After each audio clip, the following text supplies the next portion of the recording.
Ayat 1 sampai ayat yang kelima. Yohanes 9 ayat 1 sampai 5. Demikian bunyinya. Waktu Yesus sedang lewat, ia melihat seorang yang buta sejak lahirnya. Murid-muridnya bertanya kepadanya, "Rabi, siapakah yang berbuat dosa?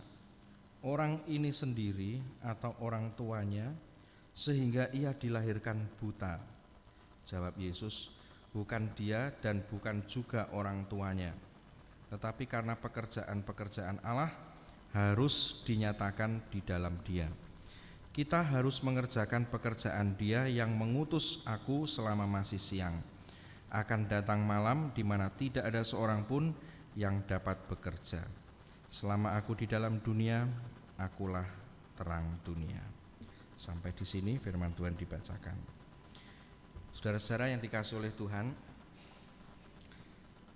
pandangan kita terhadap sesuatu akan sangat menentukan sikap kita terhadapnya, dan termasuk juga sikap kita untuk berbuat sesuatu kepada objek atau peristiwa tersebut. Inilah yang terjadi dinyatakan di dalam bagian yang tadi saya bacakan. Pandangan orang-orang tentang seorang yang buta sejak lahir. Kepercayaan mereka pada waktu itu, saudara-saudara, mereka berpikir yang namanya kebutaan sejak lahir itu tentu adalah hal yang buruk pertama itu. Nah, keburukan diidentikan sebagai hukuman dari Tuhan. Ya, kenyataan hidup yang buruk dikaitkan dengan hukuman dari Tuhan sebagai akibat dari dosa. Maka mereka berpikir, loh kok ada orang nasibnya buruk kayak begini sih, sejak lahir buta. Dan kenyataan hidupnya pada waktu itu pun menunjukkan bahwa nasibnya juga tidak baik, saudara-saudara, karena rupa-rupanya dia bekerja sebagai pengemis. Buta sejak lahir, lalu kemudian jadi pengemis. Ayat yang ke-8 di sana dituliskan begitu ya. Tetapi tetangga-tetangganya dan mereka yang dulu mengenalnya sebagai pengemis, buta sejak lahir, pengemis, maka tentu mereka berpikir ini adalah nasib yang sangat buruk.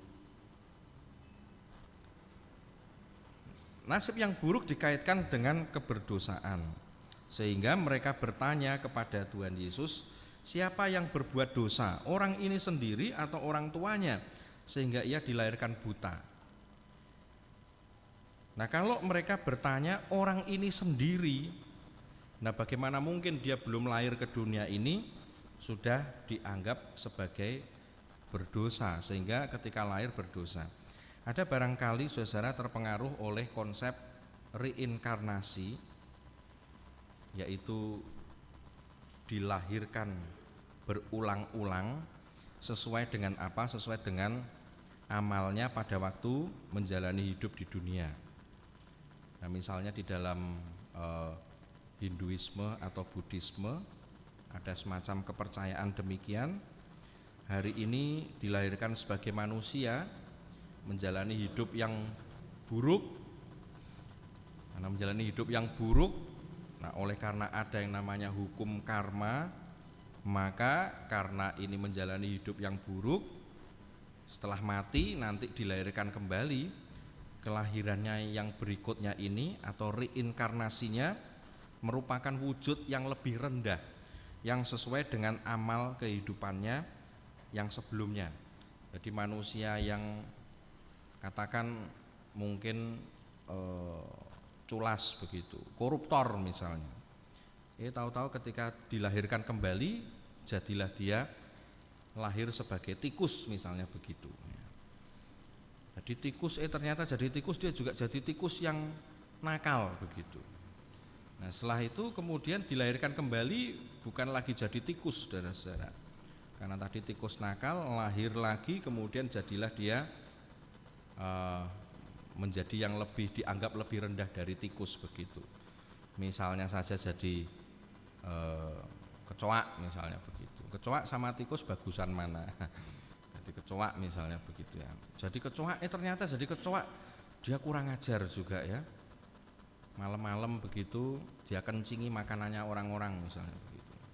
Biar tambah sedep katanya. Terus kalau malam geremeti begitu ya datang, tahu-tahu kencing di hidung misalnya begitu.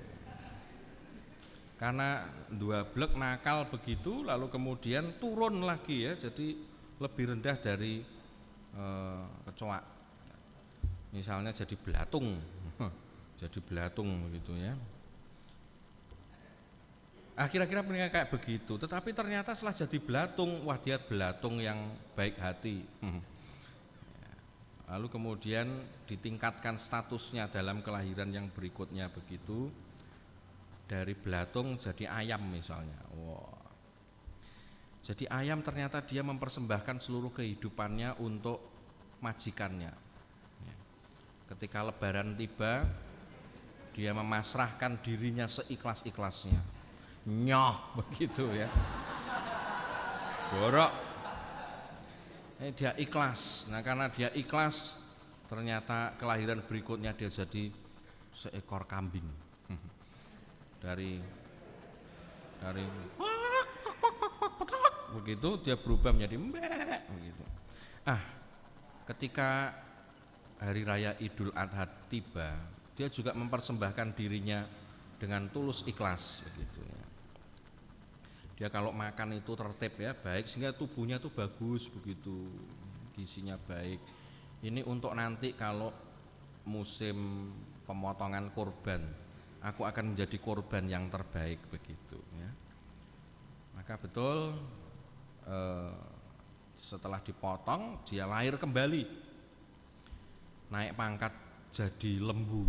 Oh begitu ya, suaranya jadi ngebas, mau begitu. Nah dia ternyata menjadi lembu yang begitu baik hati. Dia rajin mengeluarkan susu. Nah produksi susunya itu luar biasa ya. Membuat orang-orang mendapatkan kecukupan gizi begitu. Dan ketika tiba masanya dia disembelih, dia juga dengan ikhlas menyerahkan dirinya.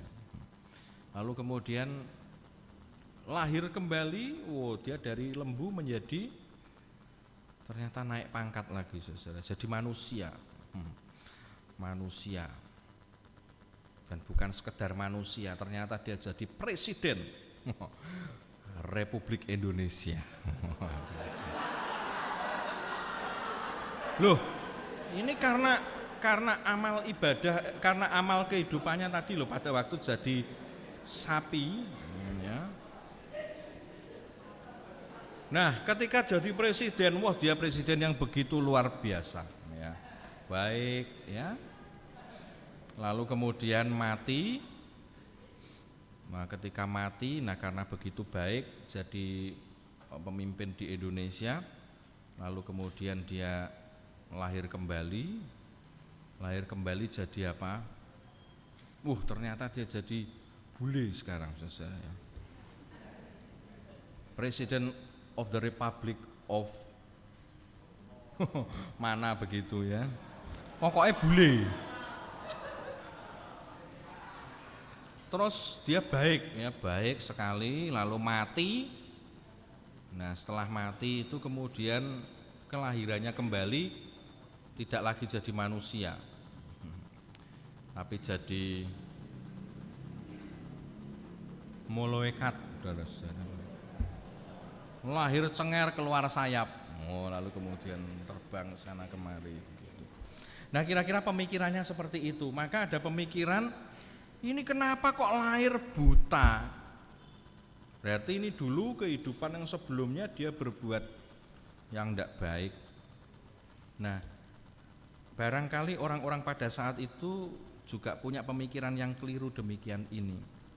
Atau, nah ini dia kepercayaan orang Yahudi pada umumnya, Kalau sampai punya anak kok keadaannya kayak begini, mereka juga berpikir ini orang tuanya nih loh berdosa, maka anaknya buta. Ya. Maka pertanyaannya tadi, siapa yang berbuat dosa? Orang ini sendiri atau orang tuanya? Sehingga ia dilahirkan buta. Wah, orang tuanya mungkin orang yang tidak baik begitu ya. Mungkin pada suatu saat ketika ada seekor kucing yang manis, wah ini orangnya agak seorang psikopat begitu ya. Anak kucing dilus-lus, lalu kemudian matamu bagus, tak culek ya. Nah saudara, kemudian apalagi waktu nyulek mata si kucing, istrinya lagi hamil. Wah, orang-orang teriak, kamu nyulek matanya kucing, nanti embuh ya kalau lahir anakmu buta. Nah begitu, kira-kira ada kepercayaan seperti itu.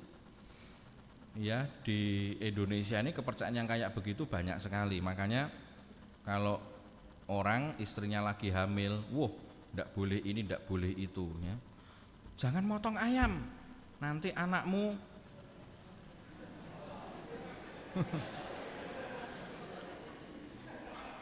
nanti anakmu motone neng kiwa tengen gini tuh kayak ayam begitu. Atau jangan motong kambing, kok anakmu kok wedhus misalnya begitu. Nah, ya kepercayaan yang begitu itu hidup. Nah kira-kira semacam itulah. Jadi dihubungkan dengan dosa yang diperbuat oleh orang tuanya. Tetapi saudara perhatikan bahwa Tuhan Yesus ternyata tidak memandang demikian. Ya, apa yang dikatakan Tuhan Yesus ayat 2 ayat 3, jawab Yesus, bukan dia dan bukan juga orang tuanya. Bukan karena dia berdosa, bukan karena orang tuanya berbuat dosa apa lalu anaknya lahir buta, bukan. Tetapi karena pekerjaan-pekerjaan Allah harus dinyatakan di dalam dia. Ini sebuah perubahan paradigma yang dibawa oleh Tuhan Yesus tentang kenyataan buruk yang dihadapi oleh manusia. Jadi kalau orang biasanya berpikir, wah ini begini karena begini, wah orang dia berdosa, orang tuanya begini, ternyata tidak. Tetapi justru Tuhan mengatakan supaya pekerjaan Allah dinyatakan di dalam dia. Nah artinya apa saudara? Tuhan Yesus ini membuat sebuah perubahan untuk menyatakan bahwa peristiwa yang buruk di dalam hidup ini mesti dipandang sebagai arena bagi Allah untuk berkarya, melakukan karya yang indah. Ya, jadi sekali lagi, nah ini saya menggarisbawahi untuk menegaskan apa yang saya uraikan minggu yang lalu. Ternyata bahkan yang namanya hal yang buruk itu menjadi arena di mana Tuhan berkarya. Ya, di mana Tuhan berkarya. Jadi ini pandangan yang penting. Sesuatu yang buruk ternyata tidak harus dipahami sebagai sesuatu yang tidak bisa diubah, sebagai sesuatu yang buruk semata-mata, tetapi di dalamnya ada pengharapan untuk terjadinya hal yang baik, hal yang mulia. Kenapa? Karena itu menjadi arena di mana Tuhan berkarya. Nah lalu kemudian yang berikutnya kita lihat apa yang dikatakan Tuhan Yesus. Kita harus mengerjakan pekerjaan Dia yang mengutus aku selama masih siang. Saudara, apa artinya? Jadi tadi kalau dinyatakan ada peristiwa buruk, tetapi itu menjadi arena pekerjaan Tuhan dilaksanakan, tetapi Tuhan justru mengatakan kita harus mengerjakan pekerjaannya Tuhan. Nah artinya apa? Artinya begini saudara, kalau ada sesuatu yang buruk, kita ini justru diajak untuk berkarya bersama-sama dengan Tuhan, mengubah yang buruk itu menjadi baik.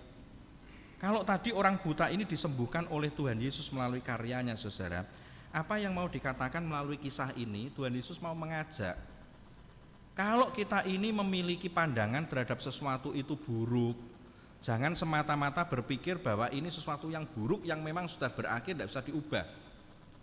Bisa, kenapa bisa? Karena ada faktor Tuhan. Nah, tetapi bukannya berhenti pada faktor Tuhan, tetapi justru ada pada Tuhan mengajak kita untuk berkarya. Nah, ini dia. Yang lebih penting justru ada di sini. Nah, sehingga apa? Kita diajak untuk ketika melihat sesuatu itu sebagai sesuatu yang tampaknya buruk, justru kita diajak untuk menjadi agen-agen yang mengubah kenyataan yang buruk itu menjadi baik. Nah, maka meskipun Tuhan Yesus mengatakan supaya pekerjaan Allah dinyatakan di dalam dia, nasib orang buta tadi itu, yang pengemis itu tadi, tapi dia segera mengatakan kita harus mengerjakan pekerjaan-pekerjaan dia, pekerjaan-pekerjaan Allah. Pekerjaan Allah yang bagaimana? Pekerjaan Allah yang mengubah yang buruk menjadi baik. Pekerjaan Allah yang bagaimana? Pekerjaan Allah yang memulihkan yang telah hancur.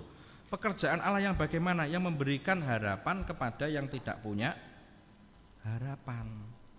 Nah, ini dia panggilan dari Tuhan kepada kita. Nah, oleh sebab itu mari kita memiliki paradigma yang demikian. Ketika melihat sesuatu yang buruk, jangan kita kemudian berpikir ini memang semata-mata buruk pada dirinya, tidak ada sesuatu yang bisa kita lakukan untuk mengubahnya.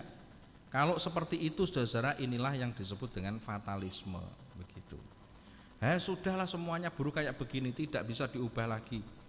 Wong ini akibat dari ini loh. Nah, tadi katakan ya hukuman, dosa atau apa segala. Bahkan yang namanya akibat dari dosa pun bisa direstorasi, bisa diubahkan, ya. Ada harapan untuk hari depan yang lebih baik, begitu. Nah, ini yang dikerjakan oleh Tuhan. Nah, maka kita diajak juga untuk melihat ketika sesuatu itu nampak buruk, kita tidak diajak untuk memandangnya semata-mata buruk, tetapi memandang bahwa di dalam yang buruk itu ada peluang. Oleh karena apa? Itu menjadi arena tempat bekerjanya Tuhan. Dan bukan hanya tempat bekerjanya Tuhan, tetapi Tuhan mengajak kita untuk bekerja, melakukan perubahan. Nah, coba bayangkan kalau Anda lihat ya, beberapa bulan belakangan ini di Jakarta, ya, kejadian di Jakarta, Pak, lihat.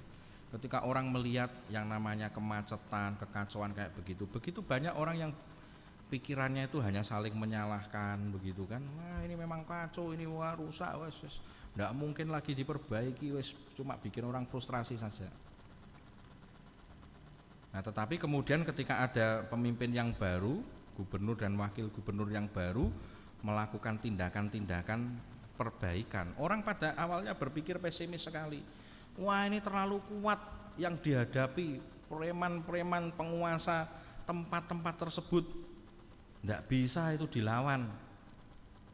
Kenyataannya bisa, sedikit demi sedikit diadakan perubahan. Nah, kenapa? Pemikiran yang ada adalah justru positif. Sesuatu yang tidak baik ini apakah masih bisa diusahakan untuk menjadi baik? Bisa. Hanya persoalannya adalah apakah masih memiliki pandangan yang positif terhadap kesempatan-kesempatan yang mungkin ada. Lalu kemudian maukah ikut bekerja atau cuma ikut bikin kisruh begitu, ya. Bikin kisruh, setelah diteliti ternyata wah, lah wong juragane preman ternyata adalah anggota DPRD. Kan luar biasa ya. Bose preman itu ya anggota DPRD. Lah mau bagaimana lagi?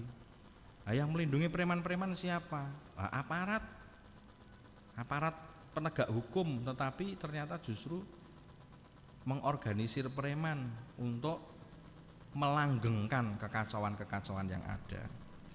Seolah-olah tidak ada lagi sesuatu yang baik yang bisa dibuat. Nah, tapi kita melihat, saudara, bahkan di dalam kenyataan duniawi ini ada orang-orang yang punya pikiran-pikiran yang positif dan kemudian mau bekerja di dalamnya, membawa perubahan. Nah, terlebih kita yang diajar oleh Tuhan dengan contoh yang demikian ini. Maka marilah kita memandang di dalam hal yang buruk ada tangan Tuhan yang bekerja di sana. Tapi bukan hanya itu, melainkan Tuhan memanggil kita untuk bekerja bersama dengan Dia. Nah, kalau kita bekerja bersama dengan Tuhan, tidak ada sesuatu yang mustahil yang tidak dapat kita kerjakan. Nah, maka kalau kita berhadapan dengan hal yang buruk, jangan berpikir pesimis, tetapi mari berpikir yang optimis. Yang buruk ini bisa diubah menjadi baik. Yang buruk ini bisa diubah untuk menjadi lebih baik. Demikian seterusnya. Kiranya kita diberikan semangat untuk menjadi orang-orang yang agen-agen perubahan, menjadi agen-agen perubahan. Mengubah yang tidak baik menjadi baik, mengubah yang sudah baik menjadi makin baik. Tuhan memberkati. Mari kita berdoa. Kita berdiri, kita berdoa akhir bagian.